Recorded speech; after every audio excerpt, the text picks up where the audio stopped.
हरियाणा के कुरुक्षेत्र में आयोजित अंतर्राष्ट्रीय गीता महोत्सव में रक्षा मंत्री राजनाथ सिंह ने गीता और भारतीय सेना की हाल की कार्रवाई ऑपरेशन सिंदूर पर अपने विचार साझा किए। उन्होंने कहा कि भारत लड़ाई नहीं चाहता, लेकिन यदि मजबूर किया गया तो यह लड़ाई से पीछे नहीं हटेगा। ऑपरेशन सिंदूर केवल एक सैन्य कार्रवाई नहीं थी, बल्कि भारत की आत्म प्रतिबद्धता, आत्मसम्मान और आत्मविश्वास की अभिव्यक्ति थी। राजनाथ सिंह ने बताया कि गीता केवल धार्मिक ग्रंथ नहीं है, बल्कि यह जीवन, कर्म और नेतृत्व का मार्गदर्शक है। गीता हमें संघर्ष से निपटने की शक्ति, इमोशनल इंटेलिजेंस और अपने कर्तव्यों का पालन करने की प्रेरणा देती है। उन्होंने कहा कि भारत आज एक विराट कर्मभूमि है, जहां सैनिक, किसान, वैज्ञानिक और युवा अपने अपने क्षेत्रों में धर्म और कर्तव्य निभा रहे हैं। उन्होंने गीता को भारतीय मैनेजमेंट का प्राचीन और प्रभावी मॉडल बताते हुए कहा कि शक्ति और शांति विरोधी नहीं है। शांति तभी टिकती है जब आत्मविश्वास और बल मौजूद होता है। साथियों, पहलगाम का वह विभत्स क्षण आज भी राष्ट्रीय स्मृति को विचलित करता है।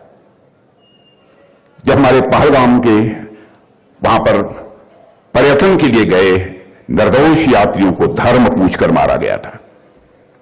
कितना क्रूर और अमानवीय संदेश उन आतंकवादियों ने दिया था। वह घटना, मैं मानता हूं कि भारत की शांति प्रियता को ही चुनौती नहीं थी दे रही थी। आतंकवादी और उनके सरपरस्त यह मान बैठे थे कि भारत की शालीनता उसकी कमजोरी है, लेकिन वे भूल गए कि भारत गीता का देश है, जहां करुणा भी है और युद्ध भूमि में धर्म की रक्षा की प्रेरणा भी है। साथियों, हमने गीता के संदेश को याद किया कि अगर शांति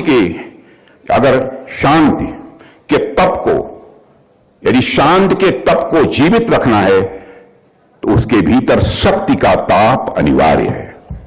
यदि शांति के तप को जीवित रखना है तो उसके भीतर शक्ति का ताप अनिवार्य है।